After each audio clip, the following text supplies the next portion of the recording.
What if the drink you've had every morning for the last 40 years is the reason you're struggling to remember names? Or worse, what if it's slowly doing something to your brain that won't show up until it's too late to reverse? You've never thought about it that way. Neither did most people your age. But here's what's interesting. Two groups of people over 60, same age, same country, similar lifestyles. One group drinks coffee every single morning, has for decades. The other switched to green tea after 60. 5 years later, the difference between them is not small. It's not about energy. It's not about sleep. It's about who still recognizes their grandchildren's faces without hesitating. It's about who still drives alone at 74. It's about who still feels like themselves. This video is not here to scare you. It's here to just show you something real. Something most doctors won't bring up in a 15-minute appointment. So before you reach for that cup tomorrow morning, stay with me. Just 12 minutes. This might be the most important comparison you've ever watched. If you're over 60, there's something very familiar about this scene. The alarm doesn't even need to go off anymore. Your body just wakes up. You walk to the kitchen, still a little slow. The floor is cold. And before anything else, before the news, before breakfast, before a single word, you make your coffee. That's not a habit. That's identity. For most people your age, coffee has been there for 40, 50, sometimes 60 years. It was there when you got your first job, when your kids were born, when you buried someone you loved, when you sat alone and needed something warm to hold. Coffee isn't just a drink, it's a ritual, a companion, a piece of who you are. And that's exactly why this conversation is so hard. Because no one wants to hear that something they love, something that has been there their whole life, might be working against them now. Not at 30, not at 40, but after 60, your brain changes. Your nervous system changes. The way your body handles stimulants, cortisol, inflammation, all of it changes. And what was fine before may not be fine anymore. That doesn't mean coffee is poison. It isn't. But it does mean that the comparison we're about to make is worth your full attention. Let's talk about what coffee actually does to a brain over 60, not what the headlines say, what the research shows quietly, consistently for the last 2 decades. In the short term, coffee feels like a gift. 30 minutes after that first cup, your focus sharpens. You feel more alert, more present, more like yourself. That's the caffeine-blocking adenosine, the chemical that makes you feel tired. And for most of adult life, that trade works beautifully. But here's what starts to shift after 60. Your adenosine receptors become more sensitive with age, which means the same amount of caffeine that used to feel like a gentle lift now triggers more cortisol, more stress response, more inflammation in the brain. Studies out of Johns Hopkins and Stanford have shown that chronic high cortisol in older adults is directly linked to accelerated memory decline. Not overnight, quietly, over months, over years. You start forgetting where you put things more often. Names take longer to come. You walk into a room and stop. What was I coming here for? You tell yourself it's just age, and maybe it is. But what if it's also that third cup you'd have been having every afternoon since you were 45? There's more. Coffee is acidic. It raises blood pressure in sensitive individuals. And after 60, most people become more sensitive. High blood pressure is one of the top 3 risk factors for dementia. And caffeine disrupts deep sleep. Not just falling asleep, the deep, restorative phases where your brain cleans itself, where it flushes out the proteins linked to Alzheimer's. Every bad night of sleep is a missed cleaning cycle for your brain. Now, let's talk about the other group, the ones who sometime after 60 made a quiet switch. Not dramatic, not overnight, just a shift. They still wanted something warm in the morning, something to hold, something that felt like a ritual. They found it in green tea. And what happened over the next 2, 3, 5 years wasn't magic. It was biology. Green tea contains something called L-theanine.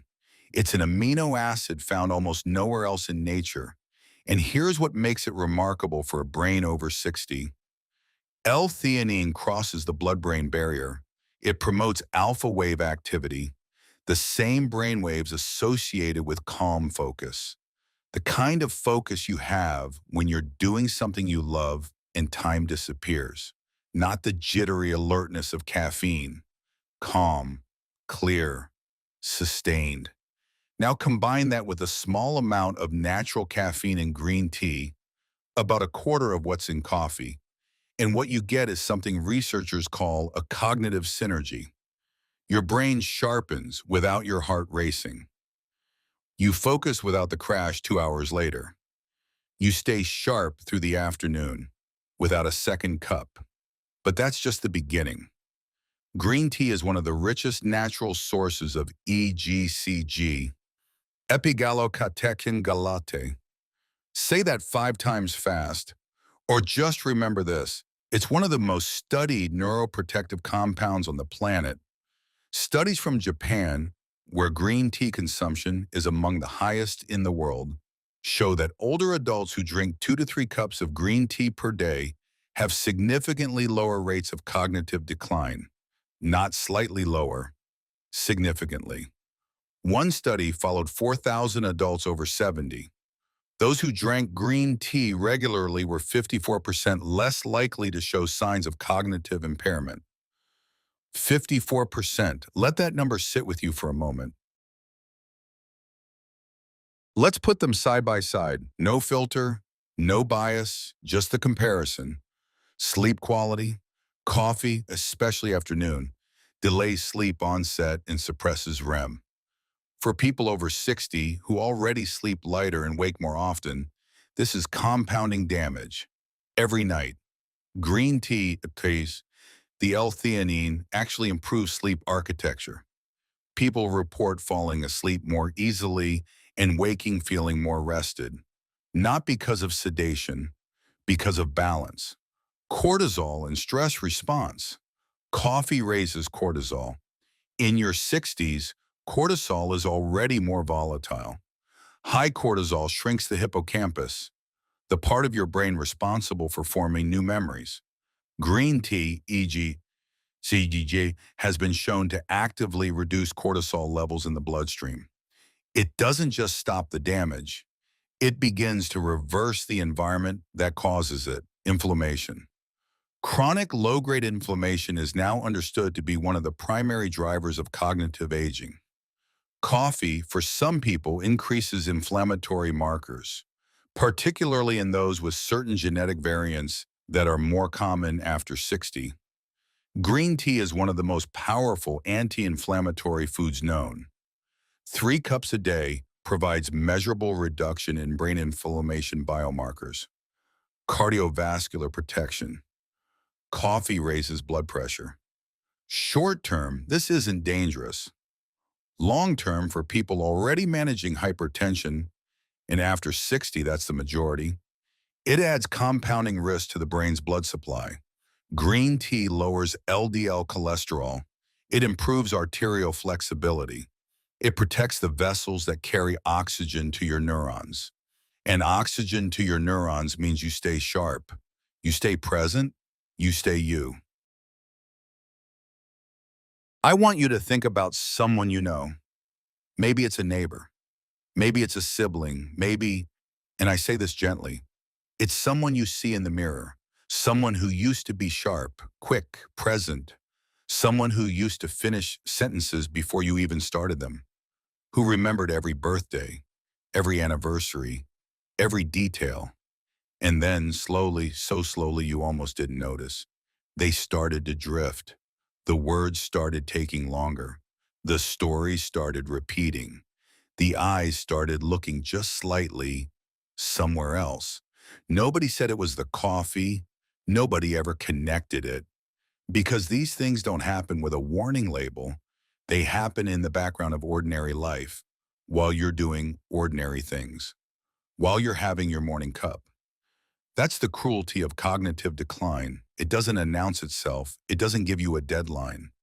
It just takes quietly, gradually, until one day someone close to you realizes you're not quite there anymore.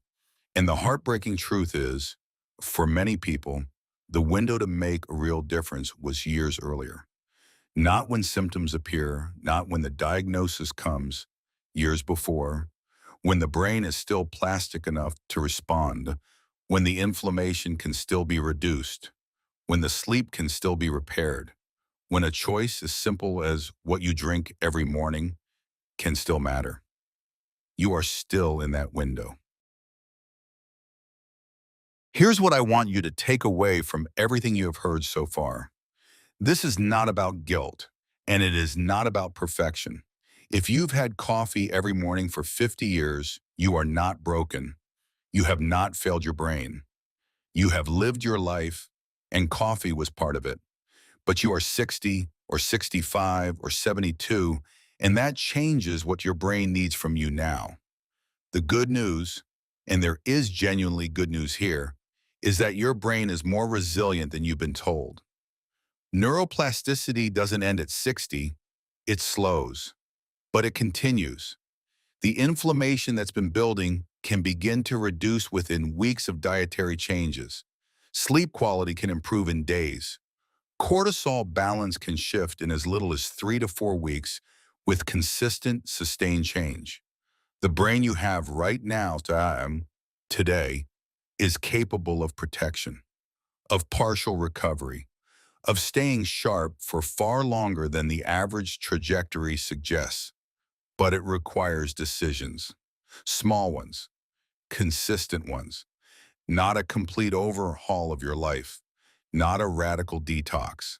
Something as simple as tomorrow morning, before you reach for the coffee maker, try a cup of green tea first. Not instead, first. See how your body feels at noon. See how you sleep that night. See if the afternoon fog is a little thinner. Give it 2 weeks with honesty, with attention. And if you feel even 10% better, sharper, calmer, more rested, then ask yourself, what would that feel like in 6 months? What would that feel like in 5 years? You've spent 60, 70 years building a life full of choices. Some you'd make again, some you'd do differently. This is one of the easy ones, not a surgery, not a prescription, not a lifestyle overhaul that requires a personal trainer and a new wardrobe. Just a cup, a different one, on a quiet morning, in your own kitchen, and maybe, slowly over weeks and months, a brain that stays a little clearer, a little more present, a little more yours. You deserve to be sharp for the people you love. You deserve to drive yourself to your own appointments. You deserve to finish your own stories. You deserve to remember the names that matter. Green tea won't fix everything. Nothing fixes everything. But the research is consistent. The mechanism is understood. And the cost of trying is absolutely nothing. The cost of not trying, only time will tell. If this video made you think, share it with someone over 60 who still starts every morning with coffee. Not to lecture them, not to scare them, just because they deserve to know what you now know. Take care of your brain. It's the only one you have, and it's still listening.